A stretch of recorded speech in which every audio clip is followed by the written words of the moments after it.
The helicopter was going down, and Lieutenant Kate Ross had about 15 seconds to make peace with dying in a country that didn't officially have American military personnel operating within its borders.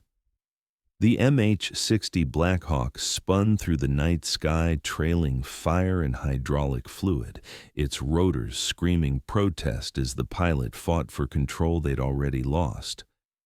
Kate could see the mountains rushing up to meet them, dark, hostile, and unforgiving. She'd spent 8 years as a Navy SEAL, proving she belonged in the world's most elite fighting force. Now she was about to become a statistic, another operator lost in a mission that would never appear in any official record. But as the Black Hawk disintegrated around her and the Afghan mountains prepared to claim another victim, Kate Ross made a decision that would define everything that came after. She wasn't going to die here. And the enemy forces hunting her were about to learn a lesson that SEAL instructors had been teaching for decades. You can drop a SEAL anywhere on Earth, but they will always find their way home, even if they have to fight through an entire army to do it. The mission had been straightforward on paper, which should have been Kate's first warning. 8 years operating with naval special warfare had taught her that straightforward missions were myths told to new recruits who still believed in easy victories and clean extractions. Infill at 0230 hours, the briefing officer had said, gesturing at the topographical map of the Kunar province. You'll insert via Blackhawk at grid reference Victor Tango 47. Conduct reconnaissance on suspected weapons cache, collect intelligence, and extract at 0600 hours from the same location. 6 hours in and out, nobody sees you. Kate had studied the map with the intensity that had kept her alive through 3 deployments. The landing zone was in a valley surrounded by mountains that rose like walls on all sides. Limited approach vectors, limited escape routes, the kind of terrain that turned straightforward missions into disasters if anything went wrong. What's the opposition force estimate? She had asked. Local militia, maybe 20 fighters, low-level training, basic weapons, nothing your team can't handle. That should have been her second warning. In Kate's experience, intelligence estimates were always optimistic by a factor of at least 2. 20 fighters probably meant 40. Basic weapons probably included RPGs and heavy machine guns. And nothing your team can't handle usually translated to, we're sending you anyway because the mission is politically important. But orders were orders. And Kate had learned early in her SEAL career that you didn't refuse missions just because they looked difficult. If SEALs only took easy assignments, they wouldn't be SEALs. The team had loaded into the Black Hawk at 0200 hours. Kate as team leader, Senior Chief Marcus Reaper Johnson as her second in command, and 4 other operators whose skills complemented each other like pieces of a precision instrument. They'd flown through the Afghan night in silence, each operator running through mental checklists, reviewing contingencies, preparing for the hundreds of small decisions that would mean the difference between mission success and getting killed. Kate had done this insertion profile dozens of times. Fast rope from the hovering helicopter, move to rally point, conduct mission, extract. The SEAL teams had perfected the technique over decades of operations. It was as routine as anything could be in a profession where routine could kill you if you got complacent. The first indication that tonight wasn't routine came when the Black Hawk crossed into the valley and the night suddenly lit up with tracer fire. "Taking fire! Taking fire!" The pilot's voice crackled over the intercom, professional calm despite the circumstances. "Multiple positions, heavy machine guns." The Black Hawk banked hard, the pilots executing evasive maneuvers that threw the operators against their restraints. Kate watched through the open door as green tracers arced up from at least 6 different positions, not 20 fighters with basic weapons, more like 60 fighters with heavy machine guns positioned in a coordinated ambush. "They knew we were coming," Reaper said over the team frequency, his voice tight with controlled anger.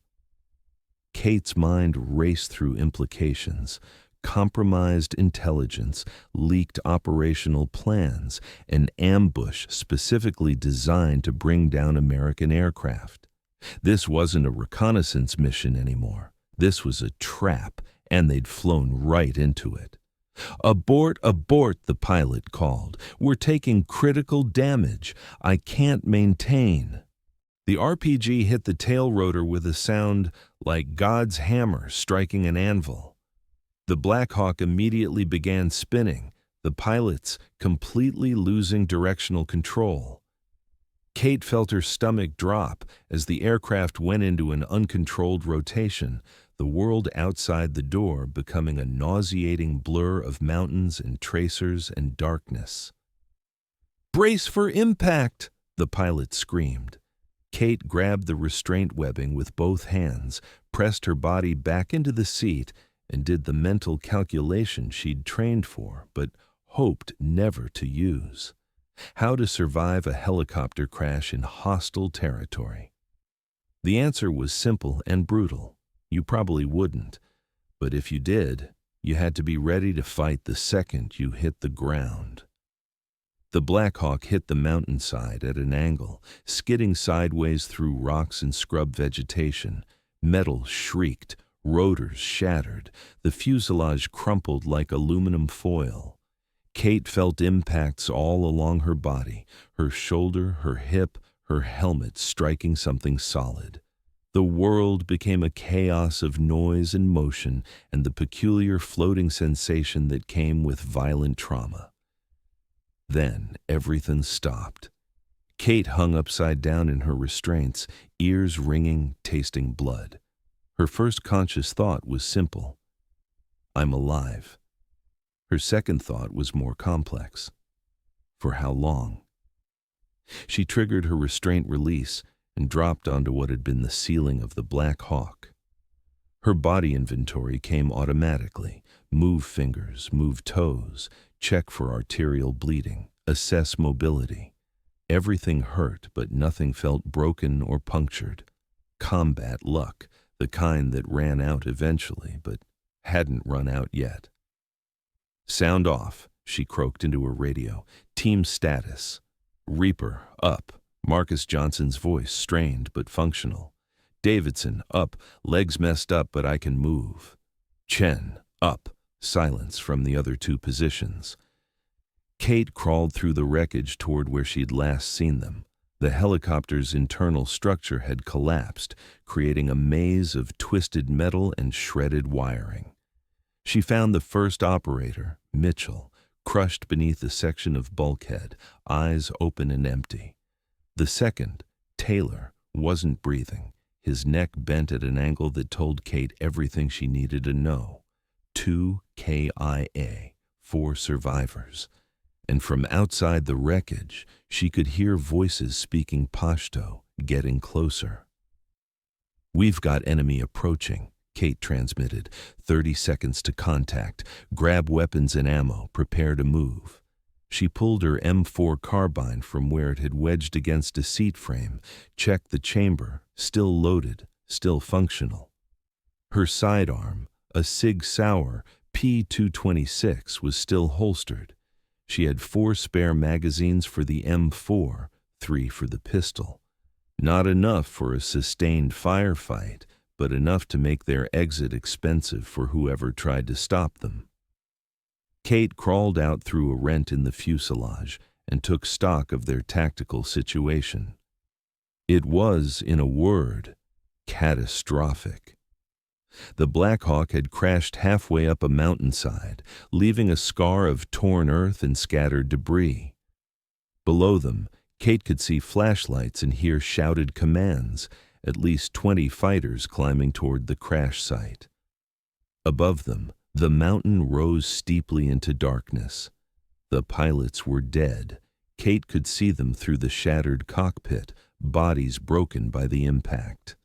That left 4 operators against an enemy force of unknown size in terrain that offered limited cover and no support. Reaper materialized beside her, his face bloody but his eyes sharp. "Assessment." "We're fucked," Kate said with the bluntness that SEALs appreciated. "But we've been fucked before. Rally point is 3 kilometers north. We move fast, we fight smart, we might make it.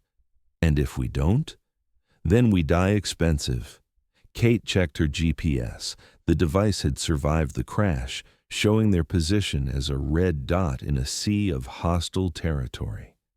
The nearest friendly forces were 60 kilometers away, across some of the worst terrain in Afghanistan. "Get everyone mobile. We move in 2 minutes." Those 2 minutes stretched like hours. Davidson, the operator with the injured leg, bound his wound with combat gauze and accepted the reality that he'd have to keep pace or get left behind. Chen distributed ammunition from the casualties, making sure everyone had at least basic combat load. Reaper rigged thermite grenades to the Blackhawks' radio and computer systems. If they couldn't have the intelligence, neither could the enemy. The voices below were getting closer. Kate could see the first fighters reaching the debris field, silhouettes moving cautiously through the wreckage. They were looking for survivors, for intelligence, for anything valuable they could recover from the American helicopter. "Time's up," Kate said. "We move." Combat intervals, noise discipline. Anyone falls behind, we carry them. Nobody gets left. Clear? 3 voices confirmed. Kate took point, leading them up the mountainside away from the crash site. Behind them, she heard the thermite grenades ignite with a distinctive whoosh, destroying anything of intelligence value and hopefully buying them a few more minutes before the enemy realized the survivors had already moved. The mountain was steep, rocky, and completely unforgiving. Kate's body protested every step. The crash had left her bruised and battered, moving through terrain that would have been challenging even fresh. Behind her she could hear Davidson struggling, his injured leg making every step an exercise in pain management. But he kept moving, because that's what you did. SEALs didn't quit just because things got hard. They'd made maybe 200 meters when the shooting started. Muzzle flashes erupted from below. The enemy had found their trail and was engaging with a volume of fire that suggested Kate's estimate of 20 fighters had been wildly optimistic. Bullets cracked past her head, sparked off rocks, filled the night with the distinctive snap buzz of near misses. "Contact rear," Reaper called, dropping into a firing position and returning fire. His M4 chattered in controlled bursts, the suppressor keeping the muzzle flash minimal, but not eliminating it entirely. Kate saw at least 2 enemy fighters drop, but more were coming up the slope.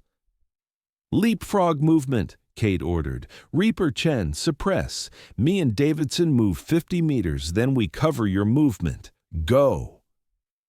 It was a fundamental SEAL tactic, bounding overwatch, one element moving while another provided covering fire.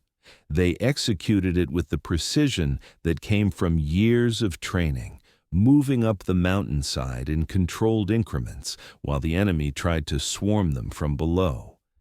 But there were too many enemy fighters and not enough SEALs. For every hostile they dropped, 2 more appeared. Kate could see the tactical mathematics developing.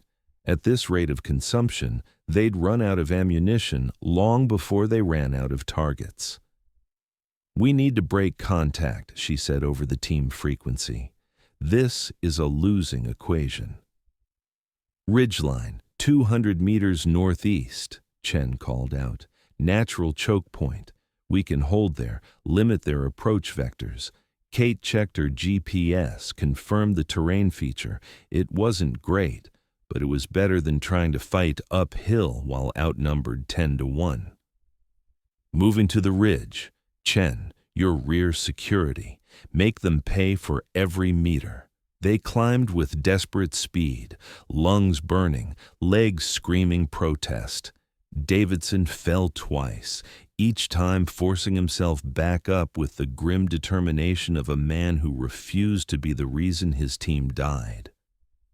Kate grabbed his arm, helped him over a particularly steep section, felt his weight, and knew he was running on nothing but willpower. The ridgeline appeared ahead, a knife edge of rock that offered some cover and limited the enemy's ability to flank them.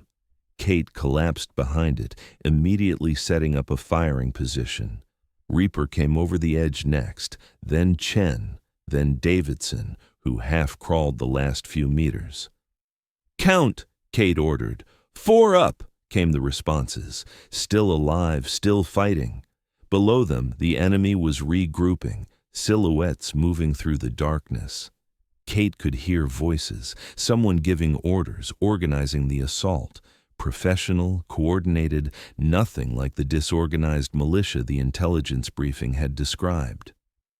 "These aren't random fighters," Reaper observed. "This is a trained unit." Kate had reached the same conclusion. The tactics, the discipline, the coordinated fire. This was a military force, probably foreign advisors training local proxies, which meant they were facing competent enemies who knew how to fight and wouldn't make easy mistakes. "Situation assessment," Kate said, keeping her voice clinical. "We're 60 clicks from friendly forces across hostile terrain. We have maybe 200 rounds per person. We've got 1 wounded. No air support, no quick reaction force, and an enemy company hunting us. Options?" "We could try to evade," Chen suggested. "Move at night, hide during day, work our way north. With Davidson's leg, we'd be too slow. They'd run us down in a day, maybe 2. "We could find a defensive position," Reaper said. "Fort up, make them pay in blood for every approach. Then we die when we run out of ammunition." Kate looked at each of her teammates. "Or we do what SEALs do best. We attack." The silence that followed wasn't disagreement. It was consideration. Attacking when outnumbered was insane by conventional logic. But SEAL operations had never followed conventional logic. The entire philosophy was built on small teams doing impossible things through superior training, superior tactics, and superior violence of action. "There's a village 3 clicks northeast," Kate continued, studying her GPS. "Intelligence said it's a logistics hub for the local militia. Food, weapons, communications equipment. If we hit it hard and fast, we can resupply, grab a radio that works, and call for extraction." "Or we walk into another ambush," Davidson said. "Maybe. But sitting here, we're dead in hours. Moving slow, we're dead in days. This way, we choose the time and place of engagement. We take the initiative. We remind these assholes why they should fear the night." Kate could see the calculus happening behind their eyes, weighing risk against reward, certain death against probable death, the comfortable despair of defensive positions against the terrifying hope of aggressive action. "I'm in," Reaper said finally. "Beats dying on this rock." "In," Chen echoed. "In," Davidson confirmed, his voice tight with pain but steady with resolve. Kate felt something cold and hard settle in her chest, the emotional state that SEALs called combat mind, where fear transformed into fuel and uncertainty became clarity. They were probably going to die. But they were going to die fighting, and they were going to take a lot of enemy fighters with them. "Check your gear," she ordered. "We move in 5 minutes, and when we hit that village, we hit it like the wrath of God." They sat in silence on that Afghan mountainside. 4 battered SEALs surrounded by an enemy that wanted them dead, preparing to attack against odds that would have made conventional forces surrender. But SEALs weren't conventional forces. They were the sharp end of American military power, the operators who did impossible things because someone had to do them. Kate checked her M4 one more time, ensuring every system was functional. The weapon was an extension of her body, a tool she'd used so many times it responded to thought as much as physical input. She had maybe 150 rounds remaining. Against a village full of enemy fighters, it wouldn't be enough, but it would have to be. Because Navy SEALs always found their way home, even if they had to carve a road through hell to get there. The village appeared in Kate's night vision as a cluster of mud brick structures arranged around a central courtyard. She counted 12 buildings, most single-story with narrow alleys between them. Good fields of fire if you were defending, death traps if you were attacking. But the SEAL teams had been attacking defended positions for decades. They knew how to make the impossible look routine. 3 sentries, Reaper whispered, his voice barely audible even over the encrypted radio. 2 at the north entrance, 1 on the building with the antenna. That's probably their communications center. Kate studied the village through her scope, identifying patterns, lights in 4 buildings, vehicles, 2 pickup trucks with heavy machine guns mounted in the beds, movement suggesting at least 20 fighters, possibly more inside the buildings. We go in hard and fast, Kate decided. Reaper, you and Chen take the sentries, suppressed weapons, simultaneous engagement. Davidson, you're overwatch from this position. You see anyone trying to organize a defense, you drop them. I'll move to the communications building. Secure radio equipment. That puts you alone in the middle of the village, Davidson observed. That puts me where I need to be. Kate checked her watch. 0347 hours. On my mark, we execute. 3, 2, 1, mark. Reaper and Chen moved like shadows, circling to opposite sides of the village. Kate watched through her scope as they approached the sentries with the patience of predators. The 2 guards at the north entrance died within a second of each other, suppressed rifle shots dropping them before they could raise alarm. The sentry on the communications building lasted longer. Chen had to close to knife range, climbing the outside wall like a spider before the blade found its target. Sentries down, Reaper confirmed. Village is asleep for now.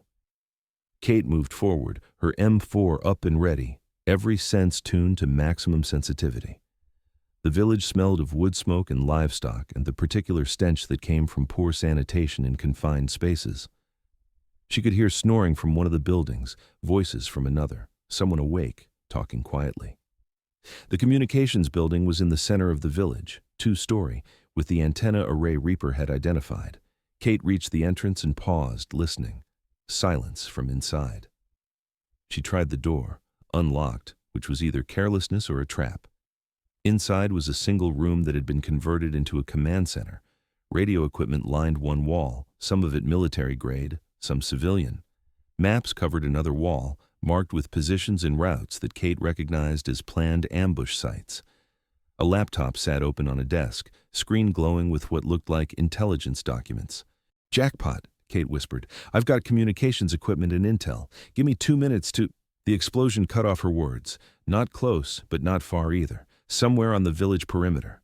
Then gunfire, the distinctive chatter of AK-47s, followed by the sharper crack of M4s returning fire. Contact north, Davidson's voice on the radio. Multiple hostiles, at least 30. They were staged outside the village. Kate's stomach dropped. They'd walked into another trap. The village wasn't a logistics hub. It was bait, and they'd taken it. Reaper Chen, fall back to my position, Kate ordered, already grabbing the laptop and a handheld radio. We consolidate, fight our way out. She burst out of the communications building just as the village exploded into chaos. Lights came on in every building. Doors burst open as fighters poured out, grabbing weapons, organizing with the speed of a force that had been expecting attack. Kate counted 20 visible targets, probably more she couldn't see. An enemy fighter appeared from an alley to her left. Kate pivoted, put 2-round center mass, kept moving. Another fighter on a rooftop. She engaged, saw him drop. The night vision gave her an advantage in the darkness, but only briefly. Already the enemy was adapting, using flashlights and muzzle flashes to illuminate targets. Reaper materialized from the shadows, his M4 firing in controlled bursts. Where's Chen? Haven't seen him since. Chen's voice cut through on the radio, tight with pain. I'm hit. East Alley. Can't move. Kate made the decision in half a heartbeat. Reaper, suppressing fire. I'm getting Chen. Kate, there are 40 hostiles between you and... I know. Suppress. She ran toward the East Alley while Reaper poured fire into the enemy positions, his M4 on full automatic now, burning through ammunition to buy her seconds. Kate vaulted over a low wall, slid around a corner, and found Chen propped against a building with his hand pressed against his abdomen. Blood, too much of it. Stupid, Chen said through gritted teeth. Walked right into a burst, didn't even see him. Kate grabbed him by the tactical vest and started dragging. Chen was compact but solid muscle. Moving him was like dragging a sandbag that bled. Enemy rounds sparked off the walls around them. Kate returned fire one-handed, her M4 chattering, buying them inches of progress toward cover. They made it 20 meters before Kate's luck ran out. She felt the bullet hit her left shoulder, not the sharp pain she'd expected, but a massive impact that spun her around and dumped her on the ground. Her M4 clattered away, lost in the darkness.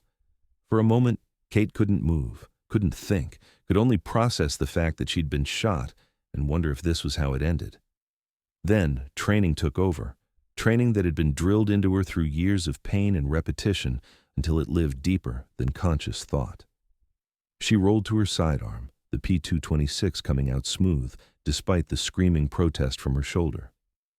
A fighter appeared around the corner. She double-tapped him. Another fighter on a rooftop. She engaged, saw him fall. The pistol felt too light after the M4, but it still put rounds where she pointed it, and right now that was all that mattered. Kate, Reaper's voice, somewhere close. Where are you? East Alley. I've got Chen, but I'm hit. Reaper appeared like an avenging angel, his M4 firing, dropping 3 enemies in as many seconds. He grabbed Chen with one hand, provided covering fire with the other, somehow making it look effortless even though Kate knew it was anything but. They made it to the communications building, the only structure offering real cover. Davidson had repositioned there, his rifle cracking methodically as he engaged targets with the precision of a man who'd accepted he was probably going to die and was determined to make it count. Kate did a quick assessment. Chen was gut-shot and going into shock. Her own shoulder was a mess of blood and torn flesh. Davidson's injured leg had reopened, leaving a trail of crimson. Only Reaper seemed relatively intact, and he was down to his last magazine. Situation? She asked, keeping her voice level despite the pain. Completely fucked, Reaper said with dark humor. We're surrounded, low on ammo, and they're organizing for a final assault. But I got the radio working. Hope flared. You can reach friendly forces? Better. I can reach a Predator drone that's been circling about 30 clicks north. Gave them our position, requested immediate fire support. How long? 12 minutes, maybe 15. Kate looked at her watch. 0421 hours. 15 minutes might as well be 15 hours against the force assembling outside. She could hear commands being shouted in Pashto, fighters being organized into assault teams. They'd learned that rushing the building got them killed. Now they'd do it properly, suppressing fire, grenades, then a coordinated assault that would overwhelm the 4 SEALs through sheer numbers. Can we hold 15 minutes? Davison asked. Kate checked her remaining ammunition. 2 magazines for the pistol, maybe 40 rounds total. Chen was in no condition to fight. Davidson could shoot but not maneuver. Reaper had 1 magazine. Against 40 or 50 enemy fighters, the math was brutal. We hold, Kate said simply, because the alternative is dying, and I'm not ready to do that yet. She moved to a window, breaking out the remaining glass to create a firing position. The village courtyard was filling with fighters, all of them preparing for the final assault. Kate could see their leader, a tall man in better gear than the others, giving orders with hand signals that showed military training. When they come, she said over the team frequency, we make every round count. Aim for center mass, fire in controlled pairs, prioritize anyone who looks like leadership. We're not trying to win. We're trying to survive long enough for the cavalry to arrive. And if the cavalry doesn't arrive, Chen asked, his voice weak, then we fought well, and we'll be remembered. Kate chambered around in her P226. but I'm betting on the cavalry. Air support has never let us down. The enemy assault began with a barrage of RPGs. Kate watched the rockets arc toward their position, slammed herself flat as they impacted. The building shook, dust and debris raining down. One wall partially collapsed. But the structure held, old mud brick absorbing impacts that would have destroyed modern construction. Then came the fighters, moving in coordinated fire teams, using cover and movement the way professionals did. Kate engaged from her window, her pistol cracking. She saw at least 2 fighters drop. Reaper fired from a different angle, his M4 methodical, despite having limited ammunition. A fighter made it to the building, tried to come through a breach in the wall. Davidson shot him point blank. Another fighter appeared on the roof. Kate engaged upward, saw him fall. The assault wave broke against their position, pulled back, regrouped. Kate used the respite to reload, her hands steady despite the pain from her shoulder. She'd lost track of how many enemies she'd engaged, how many had fallen. The numbers didn't matter anymore. Only survival mattered. 8 minutes, Reaper called out. Drones inbound. The enemy came again, this time with more determination. Kate emptied her pistol, reloaded with her last magazine, kept firing. The world reduced to fundamentals. Target, aim, shoot. Target, aim, shoot. There was a purity to it, a simplicity that combat veterans understood but could never explain to anyone who hadn't experienced it. Her pistol locked back empty. No more ammunition. Kate dropped it, grabbed Chen's M4. He was unconscious now, wouldn't need it. She had maybe 15 rounds in the weapon, 15 rounds and a knife against dozens of fighters who knew they had the Americans cornered. 5 minutes, Reaper said. We just need 5 more minutes. The building wall exploded inward. Kate was thrown back, her ears ringing, vision blurred. She saw fighters coming through the breach, their weapons up, death in their eyes. She raised Chen's M4, started firing, dropping the first 2 fighters through the breach. Then her M4 ran dry. Kate drew her knife, a 7-inch fixed blade she'd carried through 3 deployments. It felt inadequate against AK-47s, but it was all she had left. A fighter came through the breach. Kate moved inside his rifle, drove the knife up under his ribs, twisted, withdrew, let him fall. Another fighter appeared. She couldn't reach him before he could fire. Reaper's M4 cracked, dropping the fighter. "I'm out," Reaper called. "No more ammunition." They looked at each other across the ruined building. 2 SEALs with knives, 1 SEAL unconscious, 1 SEAL barely mobile, and an enemy force preparing for the final assault that would overwhelm them through sheer numbers. "It's been an honor," Reaper said. Kate was about to respond when she heard it, the distinctive whine of a Predator drone's engine, high and distant. Then the world outside the building erupted in fire. Hellfire missiles struck with surgical precision, each one obliterating an enemy position. The drone circled overhead like an avenging angel, its sensors identifying targets, its weapons erasing them. Kate watched through the breach as the village transformed into an inferno, enemy fighters running, dying, their coordinated assault dissolving into panicked retreat. "Friendlies in the building!" Reaper was shouting into the radio. "Do not engage the central structure." "Friendlies inside," the Predator acknowledged, adjusted its targeting. The strikes walked around their position in a circle of destruction, creating a cordon of fire that no enemy could cross. Within 3 minutes, the assault had been completely broken. The survivors were fleeing into the mountains, abandoning their weapons, their vehicles, their wounded. Kate sank down against the wall, her body finally acknowledging the injuries she'd been ignoring. Her shoulder was a mass of pain. Her vision was graying at the edges, but she was alive.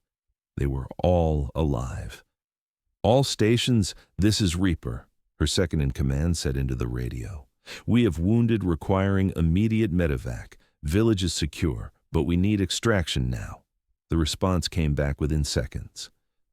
"Reaper, extraction birds are inbound. ETA 20 minutes. Hold position."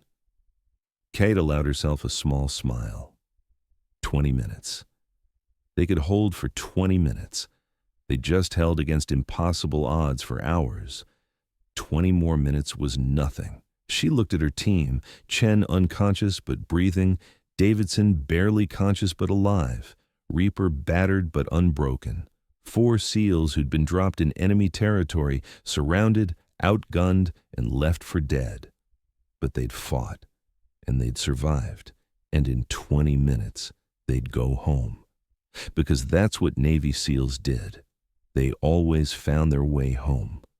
The Black Hawk medevac thundered through the dawn sky, carrying 4 battered SEALs toward the nearest medical facility. Kate sat strapped to a litter, an IV in her good arm, morphine taking the edge off the pain. Beside her, Chen was intubated, stable but critical. Davidson and Reaper sat against the bulkhead, both receiving treatment for their wounds. The crew chief leaned over, shouting over the rotor noise. "Ma'am, the pilot wants you to know that was the gutsiest thing he's ever seen. 4 operators holding off a company-sized enemy force.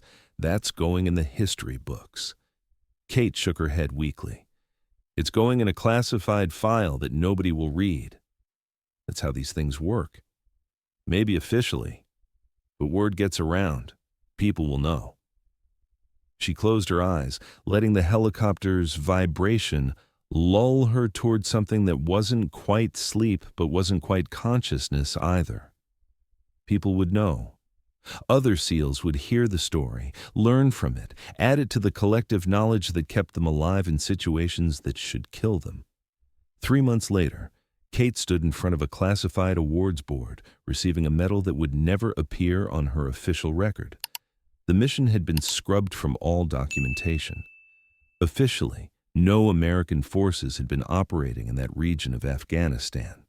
The destroyed village was attributed to infighting between militia groups. But in the SEAL community, the story spread. The team leader who'd been shot down fought through enemy territory, attacked against impossible odds, and brought her team home alive. Some of the details got exaggerated. That was inevitable. But the core truth remained. Navy SEALs always found their way home, even if they had to fight through hell to get there. Thanks for watching. Every woman has a story worth telling. Join us to hear them all.